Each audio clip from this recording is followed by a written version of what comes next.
Hi hello അസ്സാം വലൈക്കും welcome to my channel. എന്തൊക്കെ എല്ലാവരും വിശേഷങ്ങൾ? സുഖം തന്നെയല്ലേ?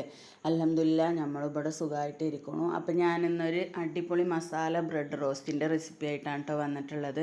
നല്ല ടേസ്റ്റാണ് കേട്ടോ അത് കഴിക്കാൻ. അപ്പോൾ എല്ലാവരും ഒന്ന് ട്രൈ ചെയ്ത് നോക്കൊണ്ടു. നമ്മളെ വീട്ടിലുള്ള സാധനങ്ങൾ വെച്ചിട്ടാണ് കേട്ടോ. ഇത് കാണുമ്പോൾ തന്നെ അറിയാലോ നല്ല ടേസ്റ്റ് ഉണ്ട് എന്നുള്ളത്. കാണുന്ന മാതിരി തന്നെയാണ് കേട്ടോ, നല്ല ടേസ്റ്റ് ഉണ്ട്. അപ്പോൾ അതിന് വേണ്ടിയിട്ട് ഞാനിതാ ഒരു 5-8 ഇല്ലി വെളുത്തുള്ളി എടുത്തിട്ടുണ്ട്, ചെറിയൊരു കഷ്ണം ഇഞ്ചിയും ഒരു പച്ചമുളകും കൂടെ ചതച്ച് വെച്ചിട്ടുണ്ട് കേട്ടോ. പിന്നെ അതുപോലെ വലിയൊരു സവാളയും ചെറുതായി കട്ട് ചെയ്ത് വെച്ചിട്ടുണ്ട്. അപ്പോൾ ഇതാ ഞാനൊരു പാൻ വെച്ചിട്ടുണ്ട്, അതിലേക്ക് ഒരു 2-3 സ്പൂണ് വെളിച്ചെണ്ണ ഒഴിച്ച് കൊടുത്തിട്ടുണ്ട്. ഇനി നമ്മൾ ഈ ചതച്ച് വെച്ചിട്ടുള്ള പച്ചമുളകും ഇഞ്ചിയും വെളുത്തുള്ളിയും കൂടെ ഒന്ന് മൂപ്പിച്ചെടുക്കാം കേട്ടോ. അതിൻ്റെ പച്ചമണമൊക്കെ ഒന്ന് മാറി വരുമ്പോൾ നമ്മളിവിടെ കട്ട് ചെയ്ത് വെച്ചിട്ടുള്ള സവാള ഇട്ട് കൊടുക്കുകയാണ് കേട്ടോ ചെയ്യണത്. അപ്പോൾ അത് വളരെ സിമ്പിളായിട്ട് തന്നെ ഉണ്ടാക്കിയെടുക്കുക. നമ്മൾ ബ്രെഡൊക്കെ ഉണ്ടെങ്കിൽ കുട്ടികളൊക്കെ വരുമ്പോഴത്തേന് നമ്മൾ ബ്രെഡ് റോസ്റ്റ് ചെയ്തെടുക്കുമല്ലോ കോഴിമുട്ടയിലൊക്കെ മുക്കിയിട്ട്. അപ്പോൾ അത് ചെയ്യുമ്പോൾ ഈ മസാലക്കൂട്ടും കൂടെ അതിലിട്ട് കൊടുത്തിട്ട് ചെയ്യുമ്പോൾ നല്ലൊരു ടേസ്റ്റാണ് കേട്ടോ. കുട്ടികൾക്കൊക്കെ ഇഷ്ടപ്പെടും. പിന്നെ എരിവ് ആവശ്യത്തിനുള്ളത് ഇട്ടാൽ മതി, കുട്ടികൾക്കൊക്കെ കഴിക്കാനാണെന്നുണ്ടെങ്കിൽ. ഞാനിവിടെ ഒരു പച്ചമുളകാണ് എടുത്തിട്ടുള്ളത്. പിന്നെ നമ്മളിതിൽ മുളക് പൊടിയും കുരുമുളക് പൊടിയൊക്കെ ചേർക്കുന്നുണ്ട് കേട്ടോ. അത് കാരണം കൊണ്ട് തന്നെ പിന്നെ പച്ചമുളക് വേണ്ടാന്നുണ്ടെങ്കിൽ അത് ഒഴിവാക്കാം കേട്ടോ. അപ്പോൾ ഇതാ ഞാൻ അതിൻ്റെ പച്ചമണമൊക്കെ മാറി വന്നപ്പോൾ സവാള കൊത്തിയരിഞ്ഞത് ഇട്ട് കൊടുത്തിട്ടുണ്ട്. ചെറുതായി കട്ട് ചെയ്തെടുക്കണം കേട്ടോ, എന്നാൽ പെട്ടെന്ന് തന്നെ ഒന്ന് വാടി കിട്ടും. നല്ലപോലെ കുഴഞ്ഞു പോകുമൊന്നും വേണ്ട കേട്ടോ, ഒന്ന് ജസ്റ്റ് ഒന്ന് വാടി കിട്ടിയാൽ മതി. അപ്പോൾ ഇതാ ഇത് ഞാൻ കുറച്ച് ഉപ്പൊക്കെ ഇട്ട് കൊടുത്തിട്ട് ഒന്ന് വഴറ്റിയെടുത്തിട്ടുണ്ട് കേട്ടോ. ഇനി ഇതിക്ക് ഇതാ ഒരു 1/4 ടീസ്പൂണ് മുളക് പൊടി, കാശ്മീരി മുളക് പൊടിയാണ് കേട്ടോ. പിന്നെ അതുപോലെ 1/4 ടീസ്പൂണ് മഞ്ഞൾപ്പൊടി, പിന്നെ 1/2 സ്പൂണ് ചിക്കൻ മസാലയും കൂടിയാണ് ഇട്ട് കൊടുത്തിട്ടുള്ളത് കേട്ടോ. അപ്പോൾ ഇത്രയും പൊടികൾ മതി, ഓവറായിട്ട് പൊടികളൊന്നും ഇട്ട് കൊടുക്കണ്ട. അപ്പോൾ മസാലേൻ്റെ ഒരു ഭയങ്കരമായിട്ടുള്ളൊരു കുത്തേക്കാരം കേട്ടോ. അപ്പോൾ ഇതാ ഇതൊക്കെ ഇട്ട് കൊടുത്തിട്ട് ഇനി നമുക്കിതൊന്ന് മിക്സ് ചെയ്തിട്ട് ഒന്ന് ഓഫാക്കിയിടാം കേട്ടോ. പിന്നെ ഇതിലേക്ക് വേണ്ടത് ഞാൻ 3 മുട്ട എടുത്തിട്ടുണ്ട് കേട്ടോ. അപ്പോൾ നമുക്ക് എത്ര ബ്രെഡാണോ ഉണ്ടാക്കിയെടുക്കുന്നത് അപ്പോൾ അതിനനുസരിച്ചിട്ട് ഞാൻ 9 ബ്രെഡ് കൊണ്ടാണ് ഇങ്ങനെ റോസ്റ്റ് ചെയ്തെടുത്തിട്ടുള്ളത്. അപ്പോൾ അതിലേക്ക് 3 മുട്ടയാണ് ആവശ്യം വന്നിട്ടുള്ളത് കേട്ടോ.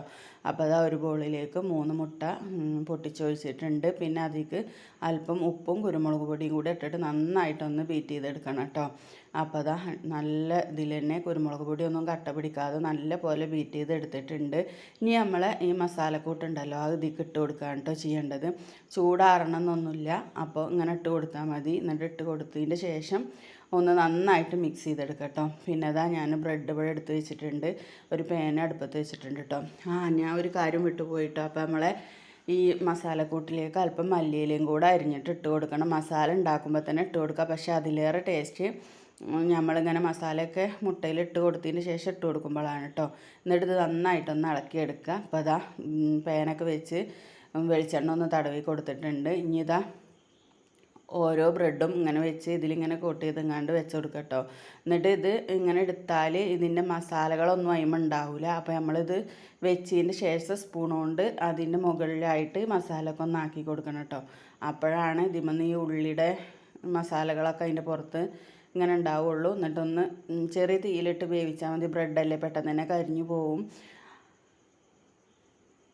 അപ്പോൾ അതാ 2 വെച്ച് കൊടുത്തിട്ടുണ്ട് കേട്ടോ. അപ്പോൾ ഒരു ഭാഗം ഇങ്ങനെ മൂത്ത് വന്നപ്പോൾ ഞാൻ മറ്റേ ഭാഗം കൂടെ ഇട്ട് കൊടുത്തിട്ടുണ്ട്. അപ്പോൾ അത് അടിപൊളിയായിട്ട് കിട്ടിയിട്ടുണ്ട് കേട്ടോ.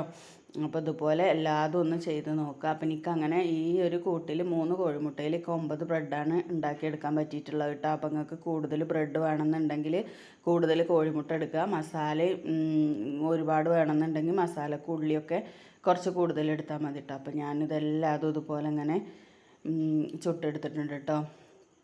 അപ്പം നിങ്ങളെല്ലാവരും ഇത് ട്രൈ ചെയ്ത് നോക്കൊണ്ടു. കുട്ടികളൊക്കെ സ്കൂളിട്ട് വരുമ്പോൾ അവർക്കൊക്കെ കഴിക്കാനൊക്കെ കൊടുക്കാൻ നല്ലൊരിതാണ് കേട്ടോ. പിന്നെ നല്ല സോഫ്റ്റ് ആയിട്ട് തന്നെ കിട്ടിയിട്ടുണ്ട്. ബ്രെഡാണല്ലോ, ബ്രെഡ് നമ്മൾ പൊതുവെ ഒന്ന് റോസ്റ്റ് ചെയ്തെടുക്കുമ്പോൾ സോഫ്റ്റ് ആയിട്ട് തന്നെയാണല്ലോ വരിക. അപ്പോൾ ഈ മസാലയും കൂടെ അതിൻ്റെ പുറത്തൊക്കെ ഉണ്ടാകുമ്പോൾ കഴിക്കാനും നല്ല ടേസ്റ്റാണ്, കാണാനും നല്ല ഭംഗിയുണ്ട് കേട്ടോ. അപ്പോൾ ഈ കാണാൻ ഭംഗിയുള്ള മാതിരി തന്നെ കഴിക്കാനും. അപ്പോൾ എല്ലാവരും ഒന്ന് ട്രൈ ചെയ്ത് നോക്കണം. വീഡിയോ ഇഷ്ടമായി ലൈക്ക് ചെയ്യാനും ഷെയർ ചെയ്യാനും കമൻറ്റ് ചെയ്യാനും മറക്കരുത്.